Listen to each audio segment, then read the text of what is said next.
Mais uma aula sobre esse tema de ansiedade. Eu quero dizer uma coisa pra você. Você não tem medo do futuro. Provavelmente você tem medo de repetir uma dor que você já viveu antes. A causa de grande parte das ansiedades em relação ao que eu vejo no consultório está nas suas feridas emocionais. Sabe aquele medo terrível de ser rejeitada? Aquela ruminação de pensamentos acerca de será que eu estou sendo rejeitada? Será que eu posso ser abandonada? Será que eu estou sendo traída? Será que isso é uma injustiça contra mim? Será que isso é uma humilhação? A cada momento a sua mente é inundada com esses pensamentos autodestrutivos, autocríticos, extremamente pejorativos muitas vezes. E isso é o que eu vejo em grande parte das pacientes em que eu já tratei a ansiedade. E muitas vezes a demanda de ansiedade não veio exatamente assim, estou ansiosa, mas veio com as queixas de eu tenho muito medo de que não me aprovem, eu tenho muito medo de ser rejeitada, de ser desprezada, eu tenho muito medo de ser abandonada. E por aí vai. Eu tenho que ser perfeita, eu tenho que ser mais suficiente, eu tenho que ser mais, eu tenho que ser melhor, não sou suficiente. E todos esses questionamentos e vários outros nessa linha têm geralmente a causa nas feridas emocionais. Aquelas feridas que a gente desenvolveu lá na nossa infância e ao longo da nossa vida, e principalmente dos nossos relacionamentos, a gente foi sendo expostas a algumas situações, né, de desprezo, de frustração, de dores emocionais em relacionamentos que foram abrindo cada vez mais esta ferida. Então, por que que algumas pessoas vivem exatamente a mesma situação, mas uma entra em desespero e a outra consegue lidar relativamente bem? No nosso histórico emocional, é como se tivesse um tanto de arquivos lá dentro. E cada frustração emocional que a gente já passou, né? Uma humilhação, o bullying na escola quando era criança, uma rejeição afetiva, uma desilusão amorosa, desde aqueles pequenos namorinhos, por exemplo, lá da infância, né, na escola, de comecei a gostar de fulaninho, mas ele gosta da outra menininha, e enfim. Tudo isso, né, além do que a gente recebe dos nossos pais ou não recebe, né? Tudo isso vai criando informações na nossa mente sobre nós mesmas. E isso vai gerando medos, porque geralmente naquilo que tange a relacionamentos com os pais e relacionamentos amorosos, são lugares que têm muitas dores, que têm muitos medos, muitas inseguranças, principalmente se a esfera de filha para pais não foi saudável, tá? Ou teve muitos buracos, muitas lacunas emocionais que foram negligenciadas. Então, quando a gente passa por essas dores emocionais lá atrás, né? Um pai que foi ausente, um pai que foi agressivo, um pai que nunca esteve presente ou estava com o corpo presente, mas não era afetivamente presente. Uma mãe que era narcisista, uma mãe que sempre criticou, sempre comparou com os outros, sempre diminuiu, ou o contrário, né? Uma mãe que era permissiva demais, que era mole demais, que não era uma referência para aquela criança.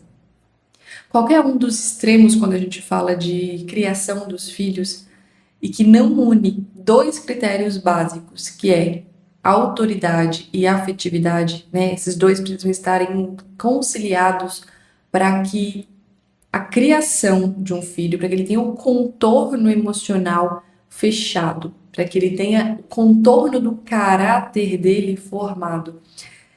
Se, e geralmente, né, sempre vai ter ali algum momento de negligência, de falta, às vezes não é nem culpa dos pais, né, mas abriu uma ferida na criança, né, por exemplo, A criança era filha única durante um bom tempo, de repente descobre que vai ter uma irmã e perde aquele lugar de total atenção, de total é, validação. Tem que dar um lugar por outro. Então, isso, por exemplo, pode abrir uma ferida de injustiça, de rejeição e por aí vai. A gente fala, né, na nossa área de psicologia que o ser humano ele sempre vai pisar no terreno infantil. Diante da vida vão surgir algumas esquisitices, né, alguns medos, alguns trejeitos que estão explicados nesses medos lá de trás. Por quê? O cérebro, ele tem muito medo de sentir dor, né? A mente tem muita o nosso emocional tem muito medo de sentir dor. Então, ele controla todo o nosso sistema límbico, até mesmo o nosso sistema endócrino na parte hormonal, para que a gente fuja da dor, ou para que a gente lute contra a dor. E o nosso cérebro, ele aprende as coisas. Então, ele registra isso como se tivesse um monte de arquivos mesmo, no sentido de, olha, tal situação a gente precisa estar em alerta porque pode me causar dor. E a ansiedade, então, ela surge como um mecanismo de defesa. Então, eu preciso colocar uma armadura e ou me forçar a ser a perfeita, a que faz tudo, a que abraça tudo, a que não reclama, a que é boazinha, ou me coloca numa armadura de rigidez, também buscando perfeccionismo, também com a autoexigência muito grande, mas com uma rigidez, com uma dureza maior. E daí nasce a hipervigilância. Então, todos os pequenos e grandes aspectos que nos causaram dor lá atrás, e até mesmo recentemente, a nossa mente entende que aquilo é perigoso. Aquilo não pode acontecer de novo. Então eu fico hipervigilante. E aí, nesse estado de hipervigilância, a minha mente tende a olhar de forma minuciosa para cada relação, para cada comunicação, para cada coisa que nos acontece. E muitas vezes acreditar que aquilo está também reforçando uma ferida. Entende? E aí começa a ruminação, né? Por exemplo, vamos aos exemplos, né? Exemplo. Uma paciente tinha um pai que era muito rígido, muito crítico, nunca elogiava, era muito seco, era presente fisicamente, mas ele era emocionalmente distante. Essa menina, ela cresceu com a crença de que ela pode facilmente ser rejeitada pelos homens. Ela não é interessante para os homens. Por quê? O pai para a menina é a primeira referência de outro. Então, quando ela parte para a esfera adulta, que ela fala assim, eu quero me relacionar com alguém, ela vai projetar aquilo que faltou no pai nos homens. Então, naturalmente, ela vai buscar homens que a validem, homens que a enxerguem. E aí, qualquer coisa que fizer com que ela se sinta rejeitada, por exemplo, ela começou a conhecer um homem e esse homem simplesmente não quis continuar. Então, aquilo para ela é uma dor emocional muito profunda. Não porque remete a esse simples fato de, né, direito de um homem, começou a conhecer ela, falou, olha, não é bem essa mulher que eu quero para minha vida. E partiu para outra. Para ela, não é simples assim. Para ela eu não sou suficiente nem para o meu pai, nem para nenhum outro homem. Nenhum homem me enxerga, nenhum homem me valida, nenhum homem me leva a sério. Eles só me rejeitam. Então, é nesse sentido. Porque aquela ferida emocional que a gente tem, ela vai ser reforçada durante a vida até você tratar ela. E aí, nisso, com a repetição, né, de situações como essas, você entra num estado forte de medo, de hipervigilância, de meu Deus. Então, quando ela vai conhecer um outro homem, por exemplo, ela já vai tensa. ela já vai assim, meu Deus, esse aqui também vai me rejeitar. Algo vai acontecer, eu vou fazer algo de errado, eu não sou bonito o suficiente, eu não sou inteligente o suficiente, eu não sou atraente o suficiente, eu não sei flertar direito, eu não sei me comunicar direito. E aí ela começa numa auto-rejeição, entende? Até chegar ao ponto que, por um motivo ou outro, essa outra pessoa vai rejeitar ela de novo. E aí ela confirma: eu realmente só sou rejeitada. Ninguém nunca me aprova. Nenhum homem acha que eu sou suficiente. E aí isso gera mais ansiedade. A ansiedade, como eu sempre falo, ela é a sensação de impotência. Ela é o medo de algo. E eu tô dando esse exemplo no sentido de relacionamento, mas ele se abrange a todos os outros aspectos, tá? Por exemplo, tive uma paciente que tinha a mãe muito crítica. A mãe tinha vergonha de tudo, sempre tinha que parecer que ela era muito potente, que ela era muito desenvolvida, que ela era muito adulta, que ela era muito limpinha, que ela era muito perfeitinha. Então, essa mãe colocou nela ali esse medo do julgamento dos outros. Essa paciente chegou até mim com ansiedade extrema e fobia social. E a gente foi, né, sessão após sessão, buscando entender se a ansiedade é um medo, que medo você tem? E sessão após sessão, até a gente entender que o medo dela era que algo fugisse do controle dela e ela fosse rejeitada, ela se sentisse inferior aos outros. E aí o cérebro dela, a mente dela começava a analisar as situações sempre com essa interpretação de eu sou inferior às pessoas. Então é melhor eu não estar no meio delas. Portanto, eu me isolo. Portanto, esse é um mecanismo de proteção. Enfim, durante o acompanhamento a gente foi tratando não a ansiedade, porque a ansiedade é só um sintoma, mas a causa dela, que era essa crença de medo do julgamento alheio, o medo de ser vista como inferior. Então, o que eu percebo no consultório? Que muitas vezes, e grande parte das vezes, o medo, a sensação de impotência que a pessoa está vivenciando agora, ela vem lá de trás. De dores que foram muito intensas e que elas, na realidade, de aqui e agora, têm medo de viver isso novamente, de alguma outra forma. Vocês conseguem perceber o quanto que isso é doloroso? E provavelmente eu estou falando aqui, se vocês estão se identificando, estão pensando aí também sobre isso. E aí isso vai se adequar a cada uma das 5 feridas emocionais. A rejeição, que é uma pessoa, ela vive, né? A pessoa que tem a ferida da rejeição, ela vive ansiosa porque ela acha que ela nunca é suficiente. Ela acha que se ela for vista e errar, o erro vai ser mais constrangedor ainda. Então é melhor ela se manter bem neutra, bem invisível, bem, eu não quero incomodar, porque ser vista é estar vulnerável. E estando vulnerável, vocês podem ver as minhas fraquezas e podem me rejeitar. Então a pessoa que tem a ferida da rejeição, ela fica o tempo inteiro pensando onde eu estou falhando.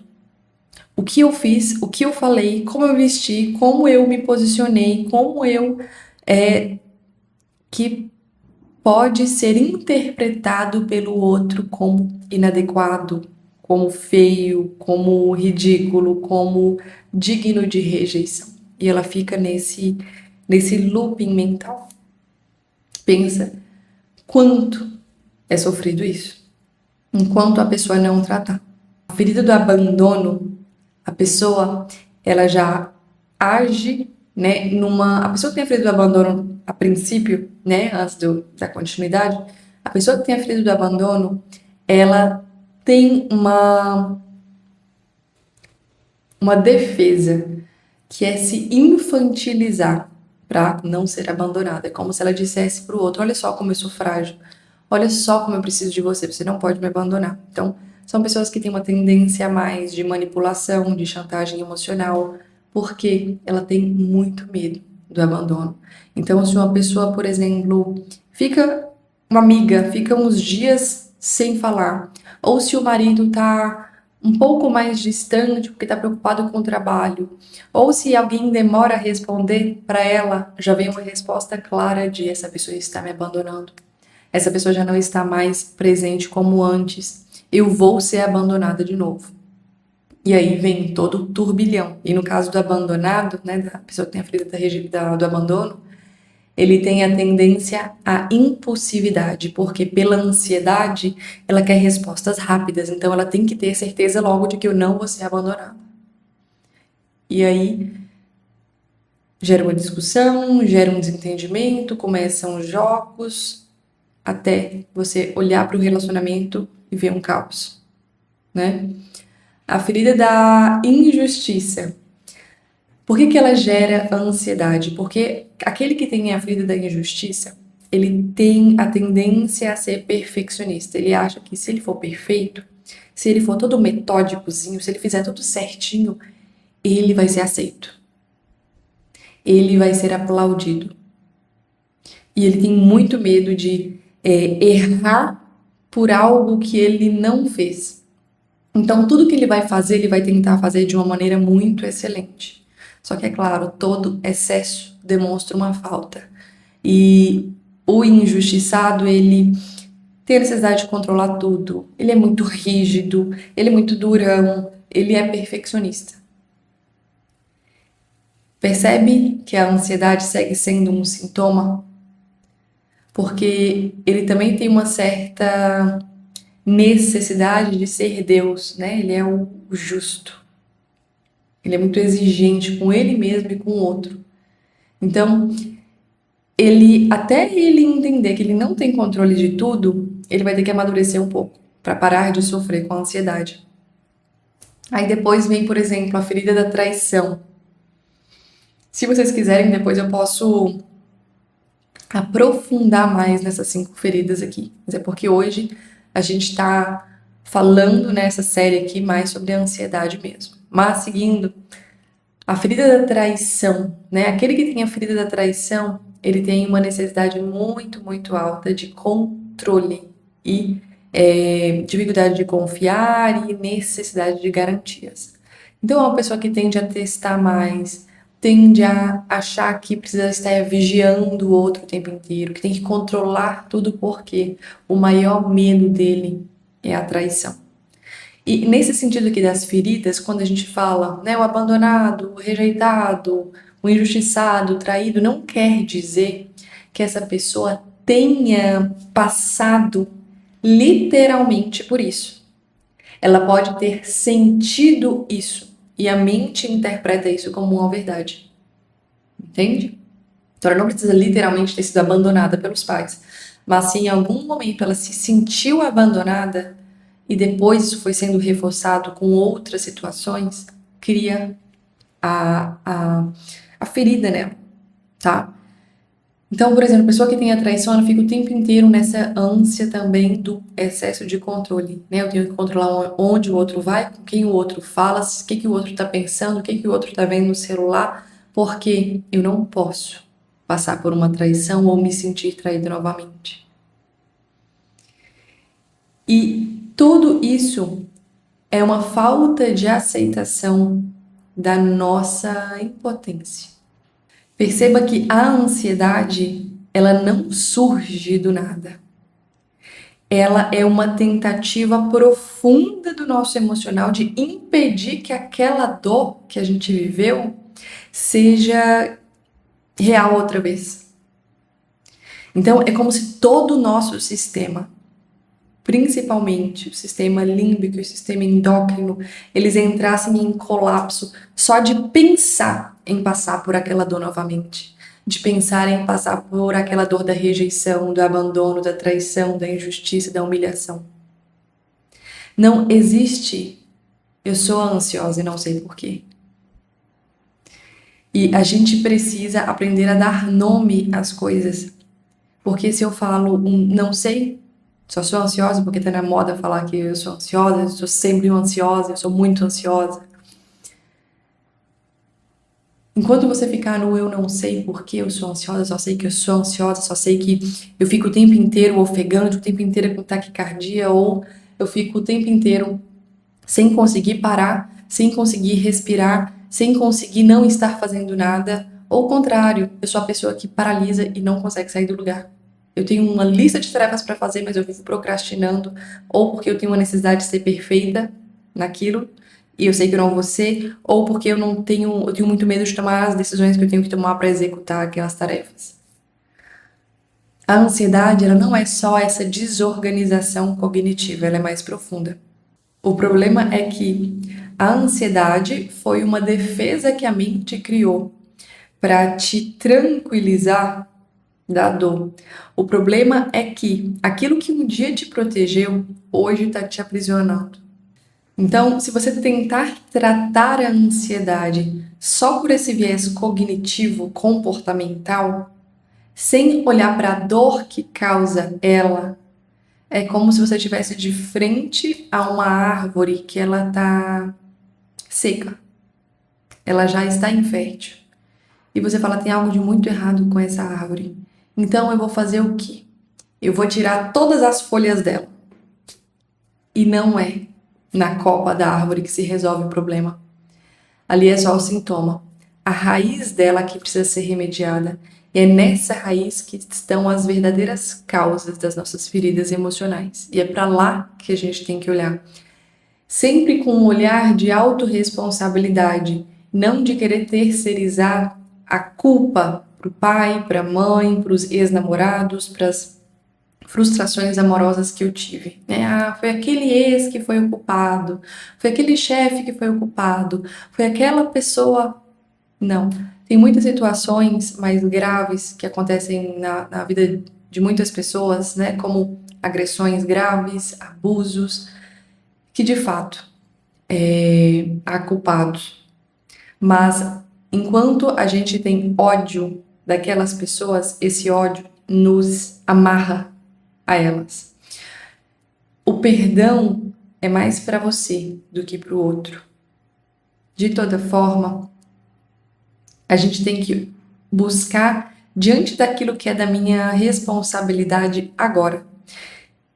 Independente daquilo que me aconteceu, eu tenho que agir a partir daquilo que me aconteceu, como uma adulta que quer ser madura, quer viver uma vida em ordem, que quer estar bem resolvida internamente, quer estar em paz com você e nos seus relacionamentos. Então eu tenho que viver a partir daquilo e não em função daquilo que me causou dor, tá?